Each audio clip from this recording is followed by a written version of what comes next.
Previously on the Fan of History, Assyria's western territories have been neglected for 22 years, and the empire has to reassert control over Syria.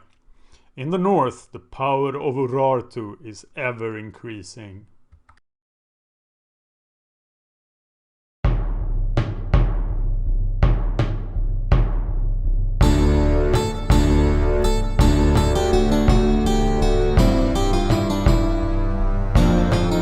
Welcome to the Fan of History. I am the Fan of History, and I'm just a fan of history. After this, I'll start work on the great civilizations of the world in 800 BC. If you find any mistakes, please tell me about them. I want to know more. And I'm not talking about Egypt in this episode, so I might get everything right this time. So Adad-Nirari III is the king of the Neo-Assyrian Empire. The Neo-Assyrian Empire is the strongest state in the Near East, with Urartu as a close second. He is the sixth king of the empire, and the vassal states in the west have not been kicked around by the Royal Assyrian army since 827 BC. And it is definitely time for the king to go west. There are so many good things that Adad-Nirari III does for the Neo-Assyrian Empire, but still he can't handle the problems that are internal in the empire. But in 805 BC, he finally goes west. There is more than one campaign. They are extremely difficult to date, and they happen between 805 and 796. It could be as little as 2 campaigns, but I think there are more. And I made some decisions for the narrative, but the dates of all of these campaigns are uncertain. But we know that the Assyrians have not gone west with a true army since 827 BC, before the civil war in the days of Shalmaneser III. But we can't talk about this without introducing a new powerful player in Assyria. And this guy is a symptom of the weakness of the empire, because powerful men are getting very powerful in the empire. Meet Shamshi-ilu. Despite the importance of this guy, I haven't found a statue of him. So I'm going to show you this picture of Ashur, the god of war, like I do for all the Assyrians that we don't have a picture of. Shamshi-ilu is not an Assyrian. He's a noble from the Adad-Nirari tribe that control Tilbarsip, Kar Shalmaneser, the big fortress city that controls the west. It's the sort of western border of Assyria proper, the Assyrian heartland. And the Adad-Nirari tribe was crushed by Ashurnasirpal II and conquered by Shalmaneser III. And when Shalmaneser III conquered Tilbarsip, the capital, he could have made Shamshi-ilu's family the governors. So he probably started his career as a governor of Tilbarsip for the Assyrians, but he makes it to the highest rank below the king. He's probably educated at the Assyrian court, and he is the Turtano, the field marshal, the commander-in-chief of the army of Adad-Nirari III. And this shows how far you can get in the Assyrian state and the Assyrian army, and they're pretty much the same thing if you're a competent foreigner. Because this guy, as I said, is not an Assyrian. He will become more powerful than the king himself. Shamshi-ilu will be the most powerful non-king in Assyria during the course of the whole empire. But he's probably not stronger than Adad-Nirari. We'll talk more about that in the next slide. But he probably got his Turtano assignment during these western campaigns of Adad-Nirari III. And he will be around for a very long time during the reign of 4 kings of Assyria.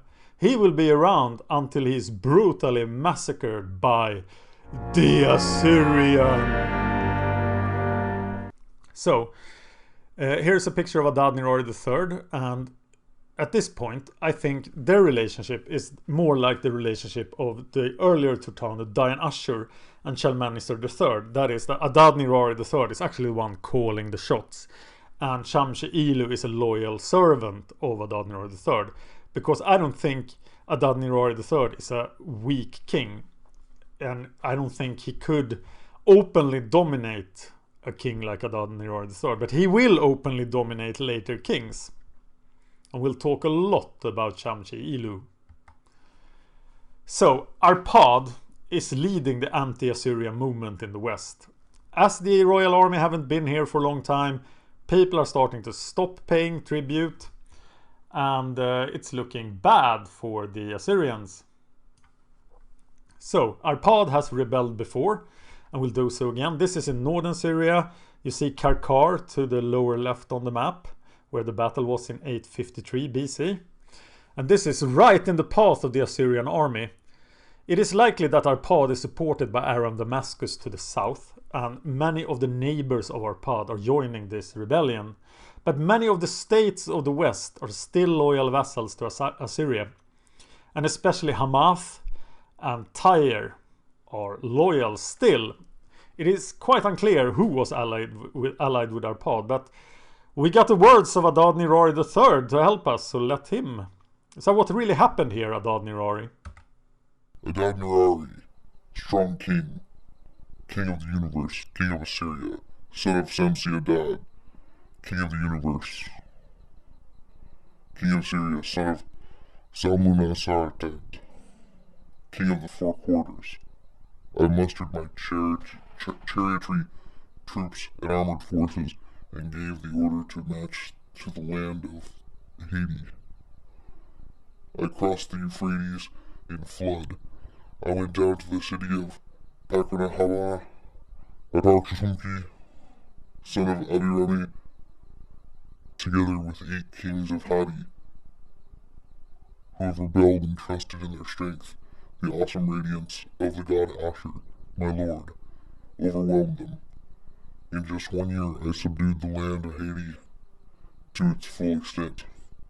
Towards the sea of the west I marched. I erected my lordly image. You can see that lordly image to the right. So Bonham's, the auction house, has this thing for sale right now. You can get it for £800,000. You can buy it right now. Go to Bonham's. I don't know when the auction ends. I'm recording this a bit ahead, so it might have ended. But check the final price. This is a stele from the age of Adad-Nirari III, and it actually contains information that is useful to us now. We know 3 big things about the campaigns to the west, but I'm saving the biggest one for the next episode. But the rebellion is crushed, and let's see what Adad-Nirari says on this stone. In the city of Arpad, in the midst of the sea, I ascended Mount Lebanon. I cut strong logs of cedar. At that time, I placed those cedars from Mount Lebanon in the gate of the temple of the god Shamshi-ilu, my lord. The old temple, which Shamshi-ilu, my ancestor, had built, had become dilapidated, and I, in a stroke of inspiration, built his temple from its foundation to its parapets. I placed the cedar roof beams from Mount Lebanon on top. When his temple becomes old and dilapidated, may a future prince renovate its dilapidated parts and return the inscription to its place. So I want to clear some things. Arpad is an island in the sea. It's controlled by the Phoenicians.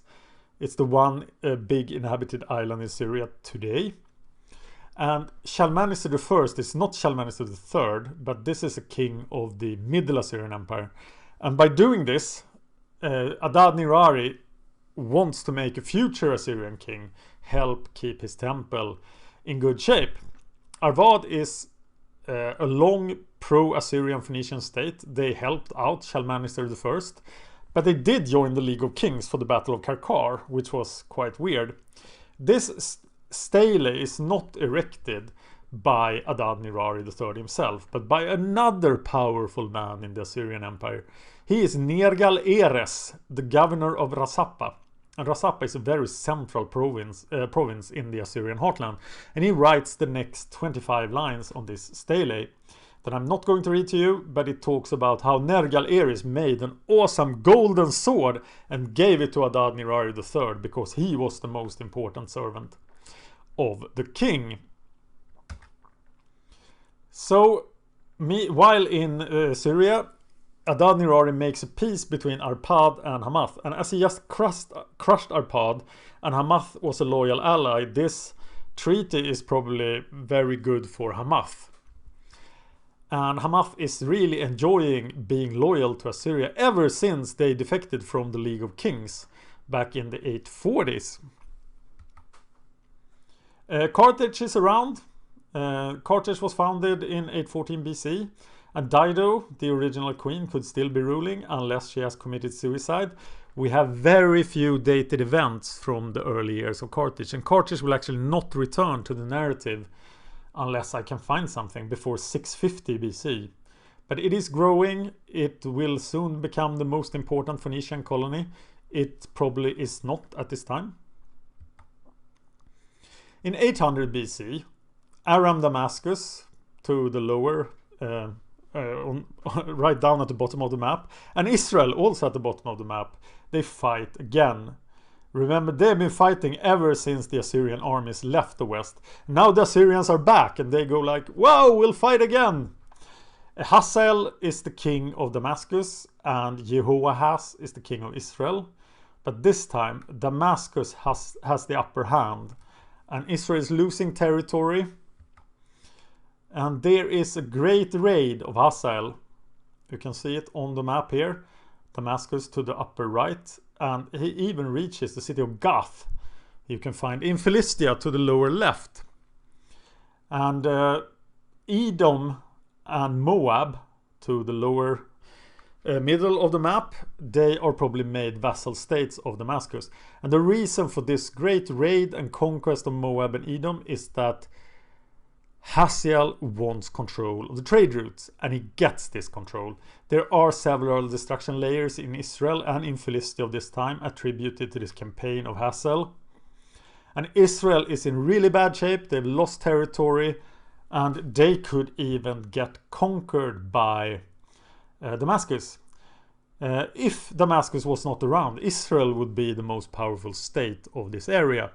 So the priests, they pray. They probably pray to Yahweh and to several other gods of pagan Israel. But the question is, will the Lord respond? Will he send the Savior to Israel?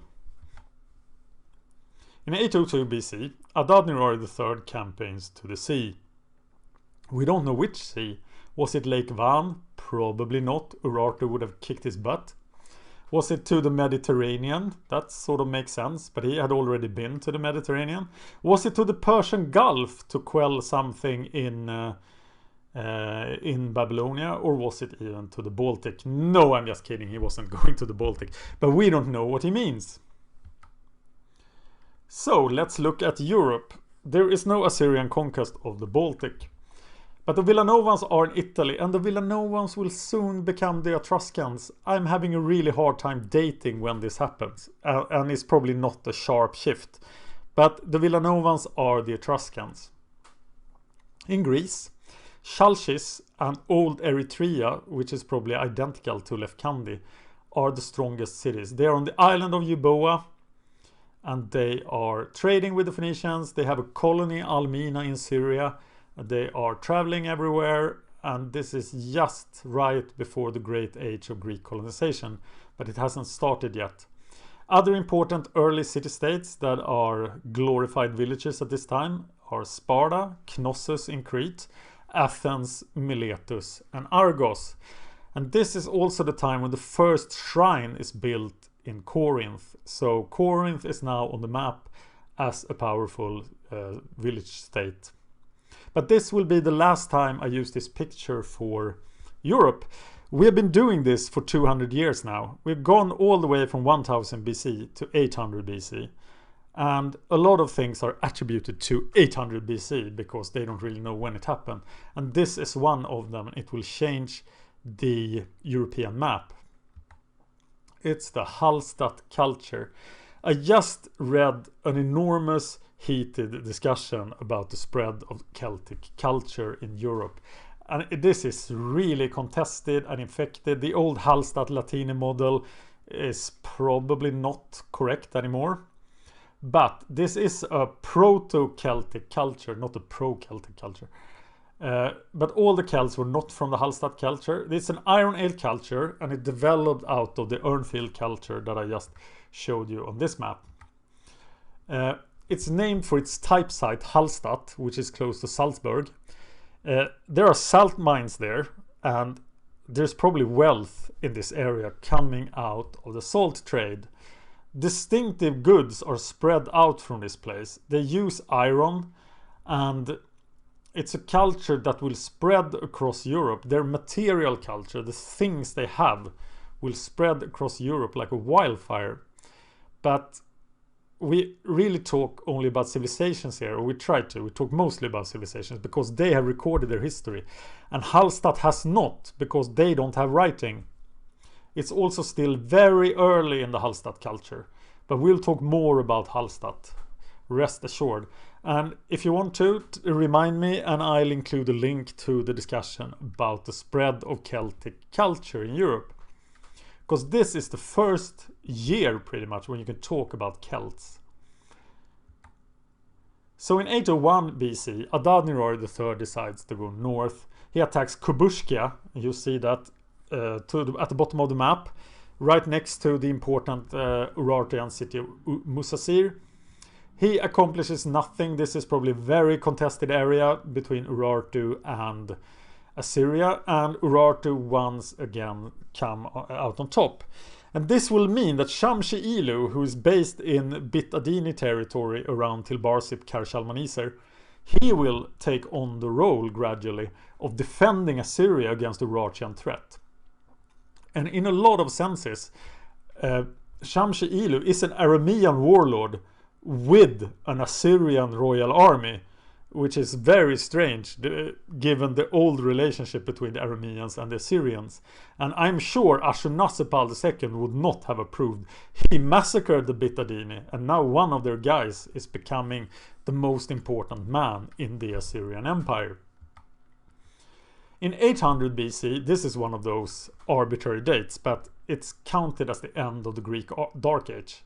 And it is true that the 8th century BC is extremely different in Greece compared to the 3 or 4 centuries that came before it. This is known as the archaic period of Greek history. It lasts until 480 BC, and this show is probably only going to last until 500 BC. And it's followed by the classic period of Greece. So most of the things you know probably come from classic Greece. And you will find a lot of differences in the archaic period. But the biggest thing is the 8th century pretty much, because this is the great age of colonization. In 800 BC, Adad-Nirari III once again attacks the Medes. And we don't know anything about how this went. It probably wasn't very successful.